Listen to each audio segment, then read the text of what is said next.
Hello. जय हिंद। स्वागत है आपका टीएनए में। देखिए अभी हाल फिलहाल में हॉर्मुज में यानी कि रेड सी के आसपास में जो है भारत का एक जहाज को डुबा दिया गया है।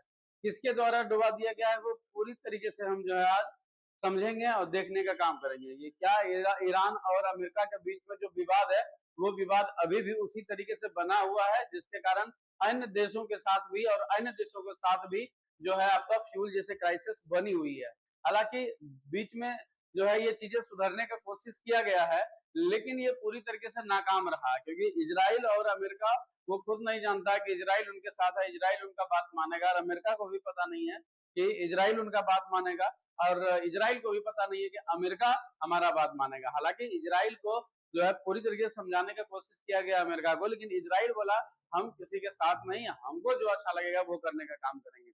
जैसा कि आपने देखा कि इसी तहत इसके तहत ही जो है आपका धीरे धीरे जो है इजराइल में और अमेरिका में और अमेरिका और ईरान के बीच में जो समझौता था वो समझौता होते हुए रह गया, वो पूरी तरीके से कंप्लीट नहीं हुआ। उसका यही नतीजा है कि आज उधर से गुजरने वाले जितने भी शिप्स हैं वो सारे शिप्स के ऊपर लगभग लगभग जो है आपका अटैक किया जा रहा है। और अभी अभी हाल फिलहाल में ईरान का खुद एक जहाज को मार दिया गया। तो ये चीजें आपको देखने को मिलेगा। अगर इस तरीके की चीजें चलती रही ना तो दुनिया में जो क्राइसिस की समस्या बनी हुई है वो चीजें बनी रहेगी, और साथ साथ में जो फ्यूल में जो आपको दाम को बढ़ोतरी जो देखा गया है वो चीजें बना हुआ ही रहेगा। देखिएगा अब तमाम जो है बड़े बड़े अखबार जो है इनको कवर करने का काम किया।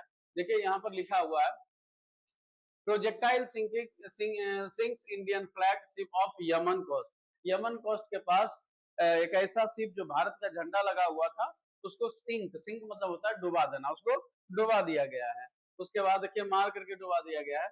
उसके बाद देखिएगा ये तमाम अखबार जो है रॉयटर्स है जो कि दुनिया का सबसे प्रतिष्ठित अखबार माना जाता है, ये भी ये लिख रहा है projectile sinks Indian ships air Yemeni waters but all seafarers safe Indian ministry से ये हमारा इंडियन मिनिस्ट्री ये बात को बोलने का भी काम किया। MEA ministry of external affair, मतलब ये चीजें आते ही रहेगी। लेकिन मैं आपको बता दूं कि यमन के हुती के द्वारा इसको मारा गया, और यमन के द्वारा इसे फिर से आपका जो 14 क्रू मेंबर था वो सारे लोगों को जो है सेफ जो है निकाल लेने का काम किया।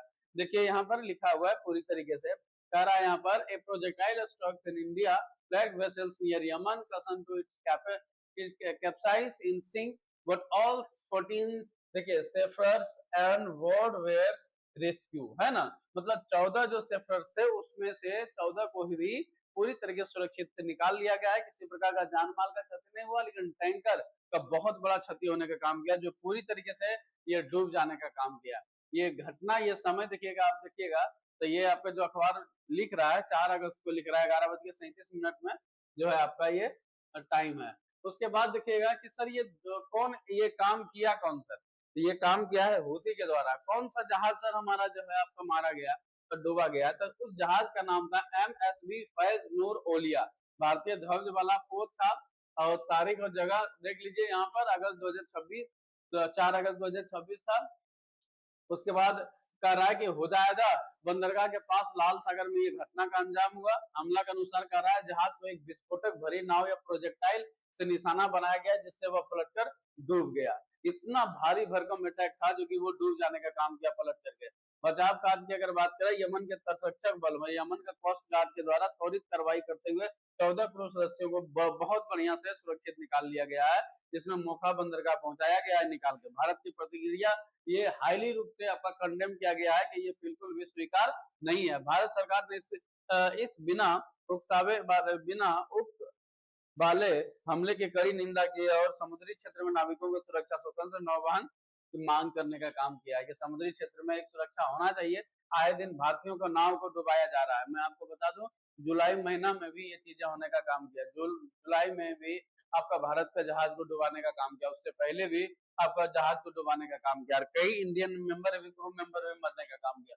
देखिए दूसरा अखबार भी लिख रहा है यहाँ पर कि India condemns Red Sea attack after Indian vessels sink off Yemen all 14 crew rescue. 14 crew member को बचा लिया गया है, रेस्क्यू कर लिया गया है, लेकिन जो है जो शिप जो था वो पूरी तरीके से आपका सिंक हो गया, डूब जाने का काम किया। ये घटना का अंजाम दिया कौन? हूती। एक्चुअली इस जो है हॉर्मुज के आसपास में देखिएगा तो रेड सी में ये पूरी तरीके से हूती वाले जो है यहाँ पर कब्जा करके रखा है, कब्जा कहे तो गश्ती टाइप का दे करके रखा है कि ये चीजें हमारे कंट्रोल में है। और ये क्या कर रहे हैं हूती वाले, यमन का एक सशस्त्र राजनीतिक और धार्मिक विद्रोही है।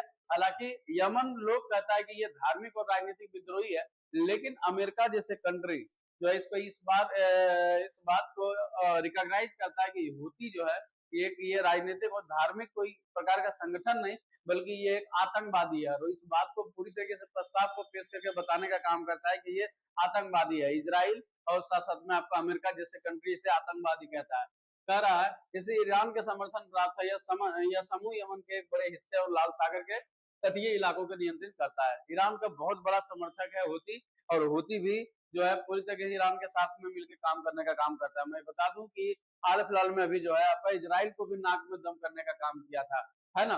उसके बाद ईरान के साथ में काम करने, ईरान को बहुत जबरदस्त जो है इसको सपोर्ट प्राप्त है।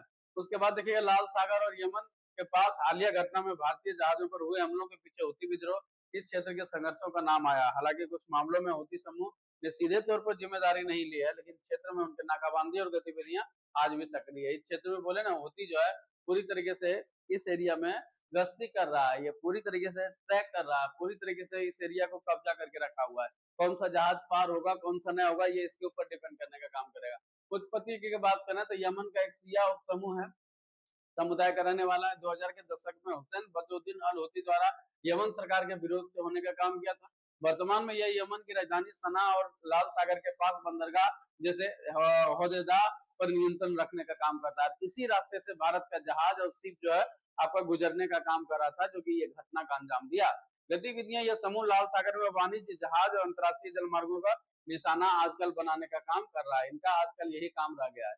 हूती समूह अमेरिका और इजराइल और पश्चिमी देश जैसे इसे आतंकवादी संगठन मानते हैं। इसे बिल्कुल भी राजनीतिक और धार्मिक नहीं देता है, कहता है ये डायरेक्ट कि ये पूरी तरीके से ये आपका पूरी तरीके से ये आतंकवादी संगठन है। अमेरिका ने इन्हें वैश्विक आतंकवादी सूची में डाल के रखा है। यमन खुद को यमन का वैध शासन और फिलिस्तीन समर्थक बताते हैं, और यमन यहाँ पर ये बिल्कुल जो है विपक्ष में भी काम करने का काम करता है ना। विवाद इसीलिए है हूती हूती हूती यमन का एक शिया जैदी सशस्त्र आंदोलन है। आतंकवादी सूची में अगर बात करें तो अमेरिका और कुछ देश नागरिकों पर हमले और लाल सागर में जहाजों को निशाना बनाने के कारण से आतंकवादी कहता है। और हूती समूह अमेरिका और ब्रिटेन के हमलों को आतंकवाद करार देता है। मतलब ये भी हूती भी विरोध करता है, वो कहता है इसको ये कहता है, वो है आतंकवादी ये कहता है। ये कुल मिलाकर के ये रहा था जो कि भारत पे जो है शिप के ऊपर अटैक किया गया। ये देख रहे होंगे जहाज, इस जहाज में देख रहे होंगे ये किस तरीके से जो है आपका धुआं निकल रहा है और ये डूबने का काम कर रहा है। भारत का बहुत बड़ी लॉस है। ये टैंकर्स को डुबा दिया गया है जो फ्यूल लेकर के आने और जाने का काम करता था। ये बहुत ही दुखद खबर है। भारत ने बहुत जोर से बहुत ही हाईली लेवल से इसे कंडेम करने का काम किया, और इस एरिया में सुरक्षा मुहैया कराने के लिए भी इन्होंने अपनी जो है राय रखने का काम किया कि आसपास से इस एरिया से गुजरने वाले जहाज को सुरक्षा दी जाए, ताकि कॉमर्शियल जहाज किसी भी प्रकार का घटना का अंजाम उसको ना भुगतना पड़े। बाकी बात आप जानते हैं कि किस तरीके से ईरान और इजराइल युद्ध चल रहा है। ईरान है, इजराइल है और अमेरिका है, ये चीजें अभी तक किसी समझौते पर पहुंचने का काम नहीं किया। अगर इसी तरीके से चलता रहा तो आज भारत का, कल दूसरा का, परसों तीसरा का, इस तरीके से बनता ही रहेगा, जानता रहेगा। अमेरिका ने तमाम वादे किए कि हम जो है ईरान को पूरी तरीके से जो है हम बर्बाद कर देंगे, ईरान के ऊपर कब्जा कर लेंगे और पूरी तरीके से हार्मुज के ऊपर अटैक करके हम पूरा हार्मुज के कंट्रोल कर लेंगे। इस पर जाते हुए शिप को के ऊपर टैक्स डालेंगे। ये सारे तमाम झूठे करार हुए, और अभी हाल फिलहाल में अमेरिका तो ईरान के ऊपर अटैक भी बंद कर दिया गया है। हालांकि अटैक करना अच्छी बात नहीं है, बहुत बढ़िया बात है। अटैक बंद कर दिया गया है, एक समझौते पर पहुंचे ताकि दुनिया में हम लोग शांति आने का काम करेगा, ताकि लोगों के पास एक पर्याप्त मात्रा में फ्यूल पहुंच सकेगा। मैं आपको बता दूं कि इसी रास्ते से दुनिया का 20% फ्यूल जो है गुजरने का काम करता है। आज 20% दुनिया का फ्यूल यहाँ पर ना गुजरने के कारण जो है आज पूरी दुनिया में ये फ्यूल की समस्या बनी हुई है। हालांकि भारत ने एक अच्छे कदम उठाए E20 को लेकर के, लेकिन वो पूरी तरीके से कंट्रोवर्शियल रहा, सक्सेस शायद नहीं माना गया। देश के बड़े बड़े लोग इसको विरोध करने का काम किया कि इससे इंजन खराब हो रहा है। एक उम्मीद तो जगी थी कि E20 आएगा तो कहीं ना कहीं पेट्रोल का एक विकल्प तैयार हो जाएगा, लेकिन सरकार को इससे पहले चाहिए कि उस टाइप का इंजन बनाना चाहिए जिससे माइलेज को और साथ साथ में इंजन को खराब होने से बचाने का काम करेगा। लेकिन सरकार ने डायरेक्ट जो है वही इंजन में इथेनॉल को ब्लेंडिंग करके पेट्रोल के साथ उतार दिया, जिसके कारण इंजन में खराबी आने लगी। इंजन में खराबी के साथ साथ में माइलेज घटने का काम किया। नितिन गडकरी बाहर निकलते हैं, बोलता है कैलोरिक वैल्यू कम रहने के कारण जो है ये चीजें।